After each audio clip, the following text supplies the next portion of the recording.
Oklahoma State just beat Texas A&M in the SEC. And guess what? You're an A&M fan. You click on the video. You're an SEC fan. You click on the video. You think, oh, we didn't try. We didn't have our guy. We had like 55 guys that they're scholarship players that wanted to. There's no excuse. Yeah, I just want you to understand. I want you to understand there's nothing you can say to justify what happened in this game when you got beat. When the final score says Oklahoma State 31, Texas A&M 23, there is nothing you can say past that to say, you know what? Here's the excuse for that loss. You lost the game. There's no, that wasn't our team. That wasn't, we had a lot of guys opt out. That's the stupidest thing. I want you to understand how stupid excuses for losses sound in college athletics, and especially how stupid they sound coming from SEC teams. Aren't you the big bad conference? Aren't you the team that could pony up enough money for your head coach to get $75+ million in a buyout? Aren't you one of the richest schools in America? Aren't you one of these prideful teams that left the Big 12? And now, we didn't have the horses in the stable in this game. Is that the excuse you want? Do you think that the SEC deserves we weren't trying, so that's why we lost? Is that what? Because, Alabama, I'm happy to admit, Alabama beat the brakes off Kansas State, last year. Alabama beats the brakes off Kansas State in the Sugar Bowl. But this year, Texas A&M didn't beat the brakes off Oklahoma State. You say, well, we had a lot of guys opt out. Does that help you? Oh, we had a coaching change. Does that help you? Do you use that excuse? Like, we had to fire our coach. Oh, good, right? That means you're good. That means you're a good team. And you should, right? Like the change of culture. And then, your guys really want to play now because they have a new head coach. Oh, no, but like the guys go, they won because they've been losing under the other head coach. Then they can do it. The new head coach says they should win, right? Oh, the guys are opted out because they're going to the NFL. No, there's a lot of ones in the transfer portal. But then if you go to the transfer portal, you got a bunch of 4-star guys, 5-star guys out here. They're way better than Oklahoma State. I mean, Oklahoma State lost to South Alabama. So I would assume the backups at Texas A&M are better than South Alabama, right? Oh, your quarterback got hurt. Well, he wasn't very good when he played. Wasn't elite when he played.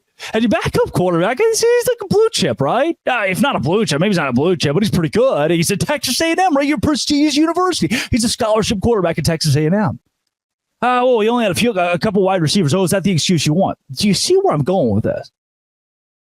That's the excuse the SEC is going to give you. That's the excuse Texas, and I can guarantee you, A&M fans are already in the comments from the podcast on YouTube, wherever they can. They're already on Twitter, fired up about, oh, we lost this game because we didn't try.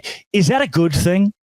We lost this game because we have an excuse. Our head coach got fired and the kids didn't want to play. Is that a good thing? Is that the culture you want at Texas A&M? If you're in the comments right now making an excuse for a loss for your team in a bowl game against a Big 12 team, the conference that you left, where, the 8-point game doesn't really tell the full story. You got pretty much drubbed in this one. Is that the persona you want to give off if you're the SEC? Because it's exactly what it sounds like. And if you're Oklahoma State, you're fired up because you did it the Big 12 way.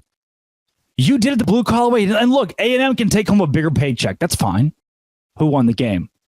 A&M can say, oh, yeah, we get a way bigger endowment or a way bigger university. We're way too good for the Big 12. All right, 7-6.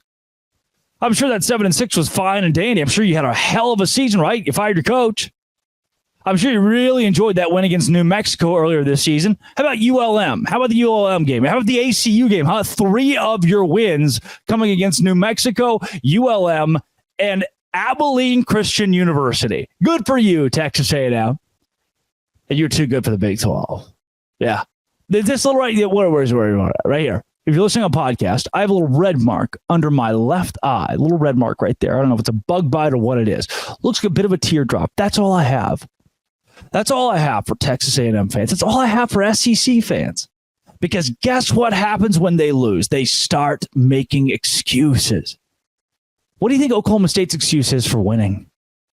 Ollie Gordon played. Their starting quarterback, Alan Bowman. Alan Bowman just threw for 400 yards against Texas A&M.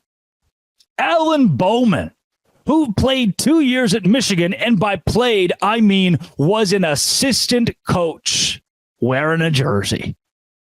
Ollie Gordon rushed for 118 yards and a score. Rashod Owens, Brennan Presley, oh my, 26 combined receptions and some nuts, like circus acrobatic receptions from not just Oklahoma State's receivers, but also Mike Gundy.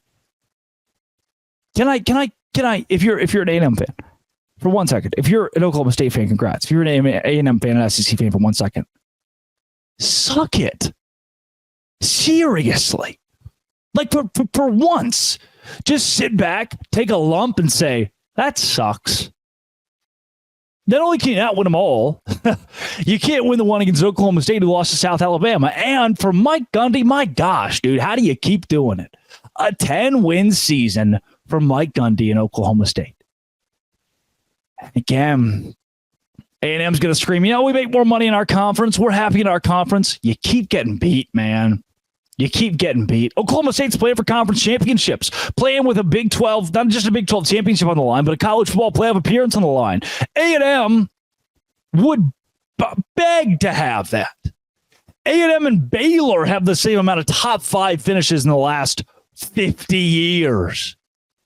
What do you want? I mean, the pride that I have in the Big 12, again, for just trying, like that is literally, that's not a hyperbolic. I'm not just throwing around the word literally. That is literally the excuse that A&M uses, that the SEC uses, is we didn't try. Is that really what you want to be known as? The team that didn't try? And got the brakes beat off of you, man. This wasn't in question. Oklahoma State won this game fair and square outright the whole game.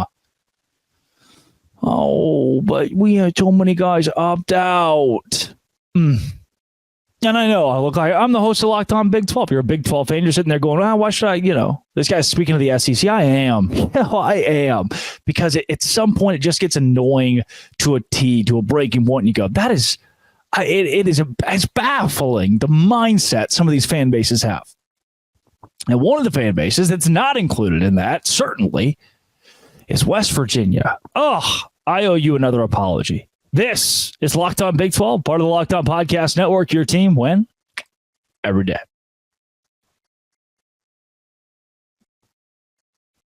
Today's show is brought to you by FanDuel. FanDuel is where I go to make money. When I tell you, I have won over $300 this week alone. How?